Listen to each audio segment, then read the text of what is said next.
Mesdames et messieurs, bonsoir. Soyez les bienvenus dans cette nouvelle édition du journal en français. Voici les titres. Lors de la rencontre récemment au palais du Sénat à Phnom Penh, Samdech Moha Sena Padejo Hun Sen, président du Sénat du Cambodge, a échangé ses points de vue sur la sécurité régionale avec le conseiller à la sécurité nationale du Japon, son Excellence Akiba Takeo. Au cours de la rencontre, son Excellence Akiba Takeo, conseiller à la sécurité nationale du Japon, a hautement apprécié la paix et la stabilité politique au Cambodge et a réaffirmé l'engagement du Japon à renforcer la coopération avec le Cambodge ainsi qu'avec l'ASEAN et d'autres superpuissances pour la stabilité et le développement de la région. Selon lui, le gouvernement japonais a révisé sa stratégie de sécurité nationale pour répondre à l'évolution de la situation dans la région. La stratégie se concentrera sur le renforcement du dialogue constructif avec les pays partenaires et les grandes puissances telles que la Chine. À cet égard, il a souligné que sans dialogue et coopération, la stabilité, la prospérité et le développement ne seront pas atteints. De son côté, Samdech Hun Sen a exprimé sa satisfaction pour la coopération entre le Cambodge et le Japon dans tous les domaines et a remercié le gouvernement et le peuple japonais pour le soutien au développement du Cambodge. En ce qui concerne la révision de la stratégie de sécurité nationale du Japon, Samdech Hun Sen a réaffirmé que cela ne différait pas de la perspective cambodgienne car les deux nations souhaitent la paix, réitérant que sans paix, nous ne pouvons pas parler des droits de l'homme, de la démocratie et du développement. En termes de coopération en matière de sécurité, le président du Sénat du Cambodge a remercié le Japon d'avoir envoyé les forces d'autodéfense japonaises pour participer à l'opération de maintien de la paix de l'ONU au Cambodge en 1992 et a salué les bonnes relations entre les deux nations dans le secteur de la défense nationale. Samdech Hun Sen a également réaffirmé le soutien du Cambodge à la stratégie indo-pacifique libre et ouverte du Japon, notant que de nombreux pays ont lancé des stratégies et des initiatives indo-pacifiques et que le Cambodge soutiendra toutes les stratégies et initiatives tant qu'elles seront basées sur trois principes. 1. Servir la paix, le développement et la coopération et non la guerre. 2. Ne pas devenir inutile contre un pays. Et 3. Respecter la centralité de l'ASEAN. Concernant la situation de plus en plus tendue dans la région, Samdech Hun Sen a estimé que la racine du problème résidait dans la méfiance entre les principaux pays et l'ingérence excessive de pays extérieurs dans les affaires régionales. Cela a conduit chaque pays à s'efforcer de renforcer ses capacités militaires, ce qui a entraîné une course aux armements dans la région. Il a ainsi encouragé davantage de dialogue entre le Japon et la Chine pour renforcer la confiance mutuelle. En outre, Samdech Hun Sen et son Excellence Akiba Takeo ont discuté et partagé le point de vue sur diverses questions internationales, notamment la guerre entre la Russie et l'Ukraine. Le Cambodge et la France se réjouissent de la croissance de leurs relations et coopérations bilatérales.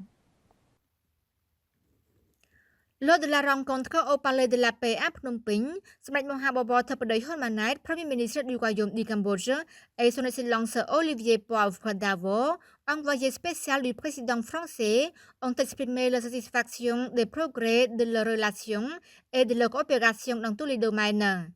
Les deux parties sont optimistes que leurs relations seront encore renforcées.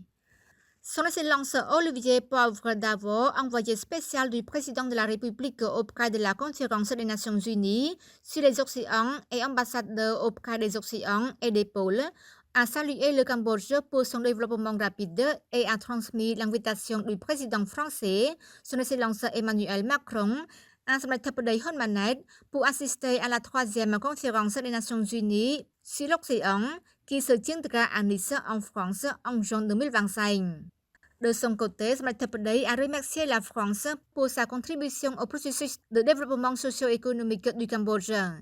Il a souligné que les contacts et les échanges de visites fréquents entre les dirigeants des deux pays contribueraient à renforcer et à élargir les relations et la coopération non seulement entre le gouvernement et le gouvernement, mais aussi entre le secteur privé et le secteur privé des deux pays.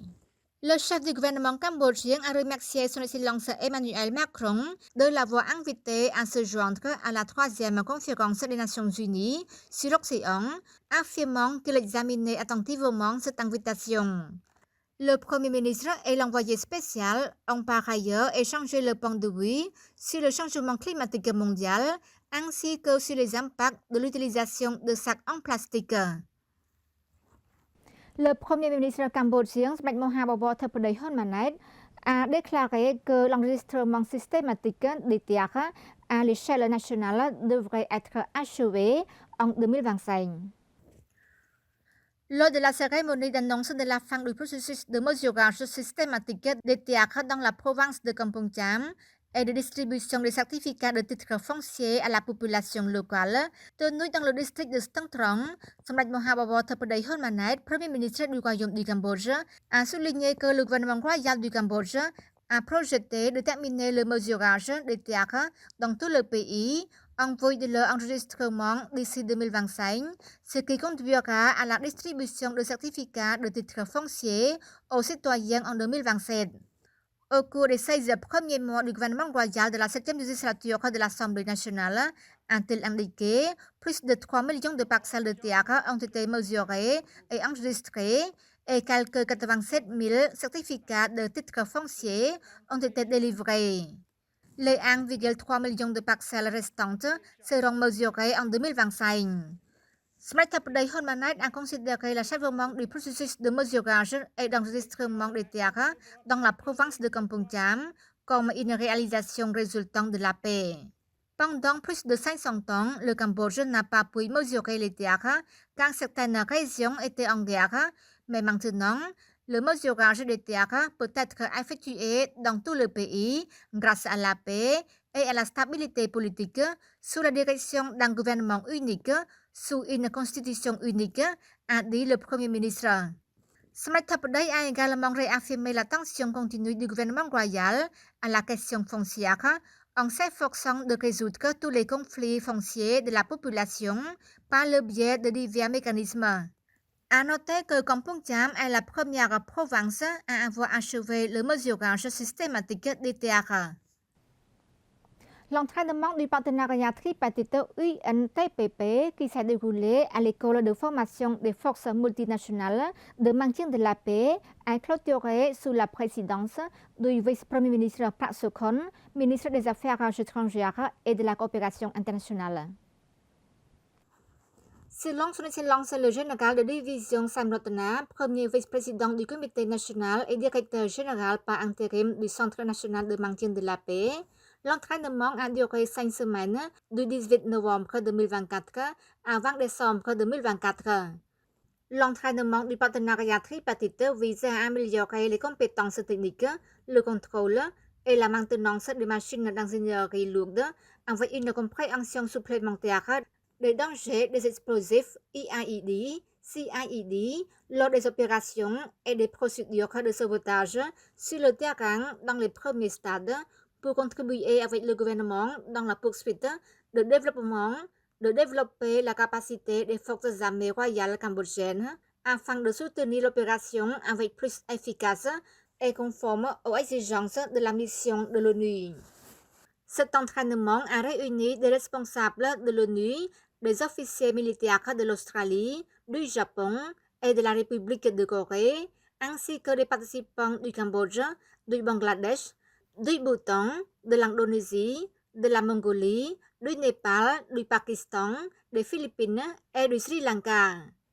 Son Excellence Akulkia, vice-secrétaire général des Nations Unies, s'est exprimé directement depuis le siège des Nations Unies à New York via vidéoconférence, déclarant que l'entraînement intégré multipilier reflétait l'engagement des Nations Unies en faveur du renforcement des capacités par le biais de formations en partenariat innovant, comme celle-ci, le programme de l'entraînement partenariat tripartite.